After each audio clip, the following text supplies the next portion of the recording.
जैसे कोई सागर अपनी गहराई में शांत होता है ना, उसके बाद से मिथिला का वातावरण ही बदल गया। राजा वही थे, उनका दरबार वही था, उसका कर्तव्य वही था। ये देखो बात ध्यान देने वाली है। पर उसमें सब कुछ और था। किसकी दृष्टि में था?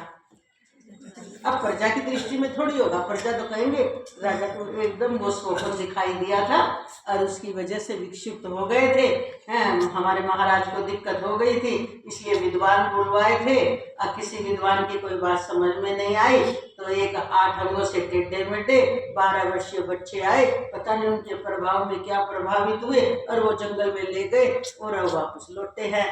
तो महाराज ने आकर फिर वही कार्य संभाल लिया। कोई होंगे वो सिद्ध पुरुष, इसलिए उन्होंने इनकी स्थिति सुधार दी। अब कोई क्वेश्चन नहीं है, बस अज्ञानी तो यही तक समझे।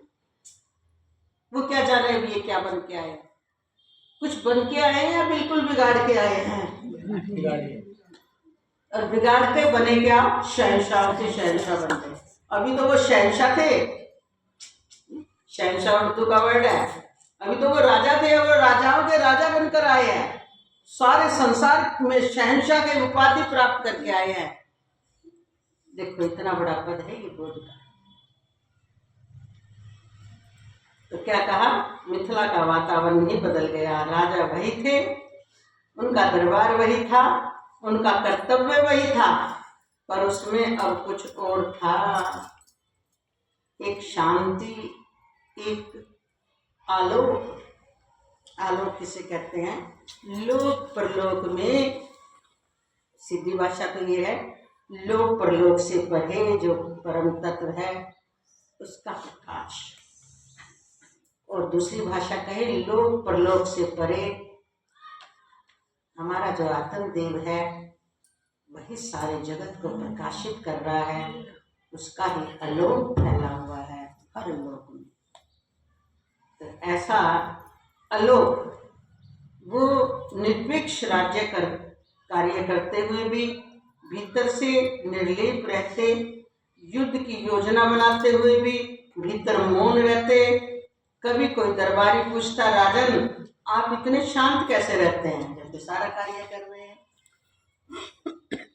जबकि आपके ऊपर पूरे राज्य की जिम्मेवारी है। राजा मुस्कुराते और कहते, क्योंकि अब मैं केवल देखता हूँ। क्या वो कुछ बोलते नहीं थे? फिर देखो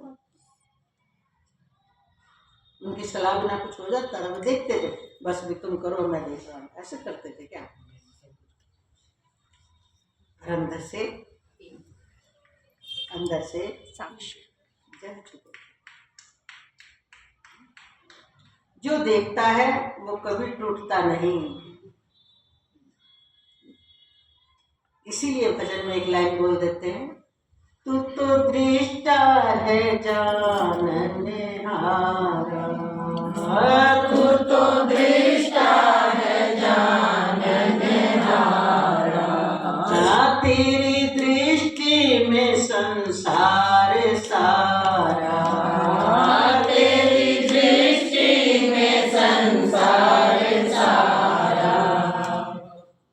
तो ऐसी दृष्टि बदल जाती। ऐसा होकर भी क्या हो गया? क्या हो गया? स्वामी होकर बना क्यों दास है, तू तो साक्षी स्वयं प्रकाश है। स्वामी होकर बना क्यों दास है, तू तो साक्षी स्वयं प्रकाश है।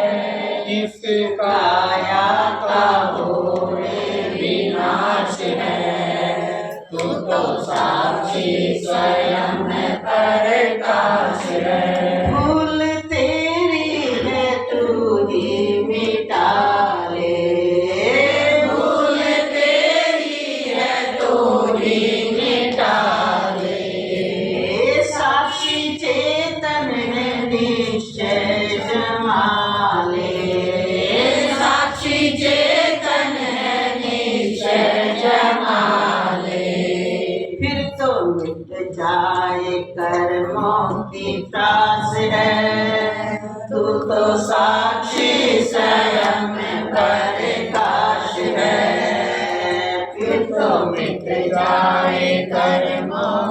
पास है, तू तो साक्षी स्वयं प्रकाश है। इस काया का होवे विनाश है, तू तो साक्षी स्वयं प्रकाश है। जैसे गहनों में सोना समाया, जैसे गहनों में सोना समाया, ऐसे कण कण में तू ही समाया, ऐसे कण कण में तू ही समाया।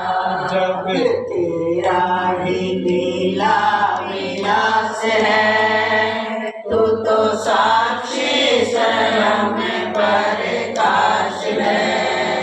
जब तेरा ही लीला विलास है, तू तो साक्षी स्वयं प्रकाश है। इस काया का होवे विनाश है, तू तो साक्षी स्वयं प्रकाश है। मीठा मीठा ये सुख जब अंदर उतरता है ना, फिर वो अपना साक्षी स्वरूप प्रकट होकर सब बह जाता है उसका। इसलिए अष्टावक्र जी क्या कह रहे हैं कि केवल देखता हूँ, जो देखता है, ये जनक जी कह रहे हैं, वो कभी टूटता नहीं है। मुझे जीवन में ना कोई बंधन लगता है और न मुक्ति। इसलिए आत्मा क्या है, सहज ही मुक्त स्वरूप है, उसकी मुक्ति नहीं होनी। आत्मा किसी साधन के द्वारा सिद्ध नहीं किया जाता, आत्मा स्वतः ही सिद्ध है।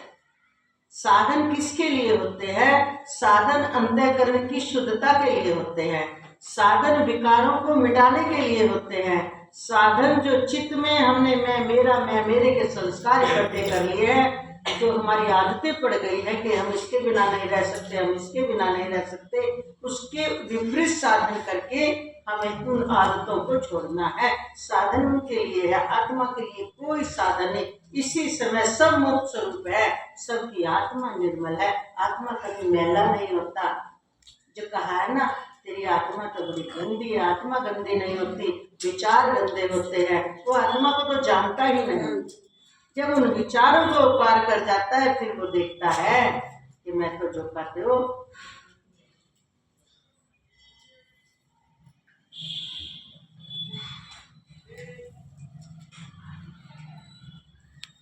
क्या कहा, न कोई बंधन लगता है न मुक्ति।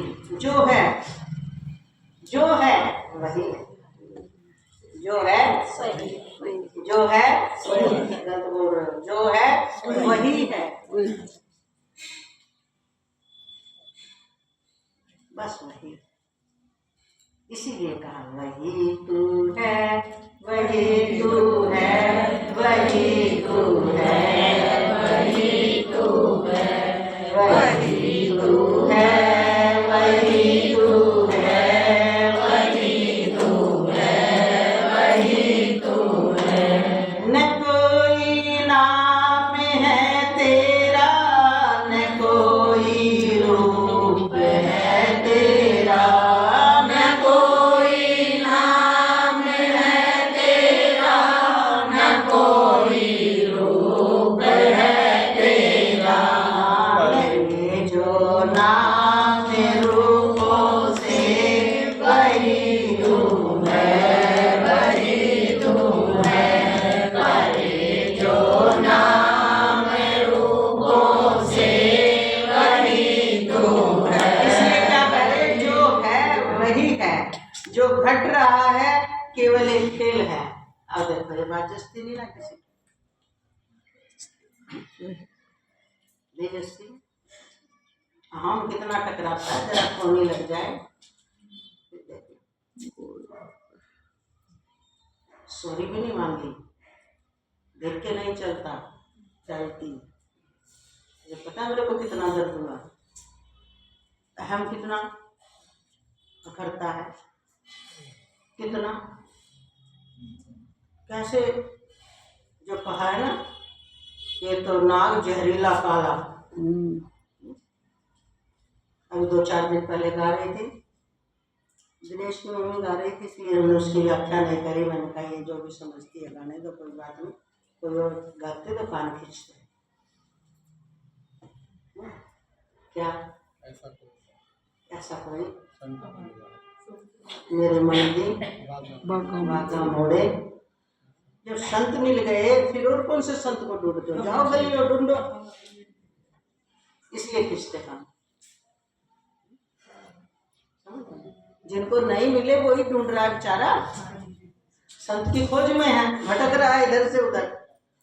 अब तो जब मिल गए तो उनकी बात पर चलो और ठहर जाओ, ऐसे करना चाहिए।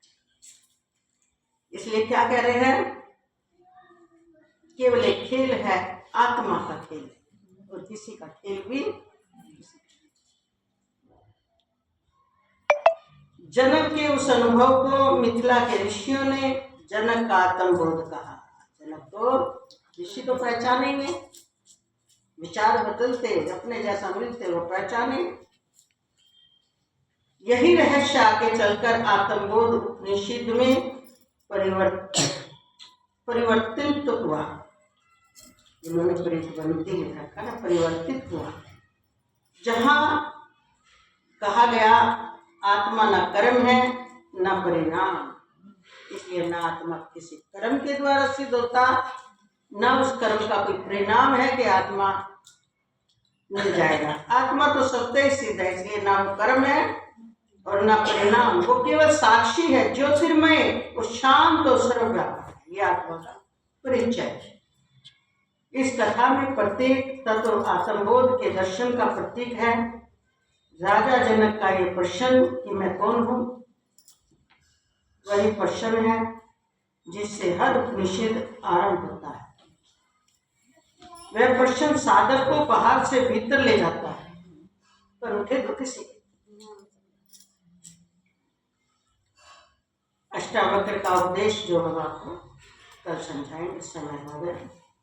सतगुरुदेव भगवान शिव।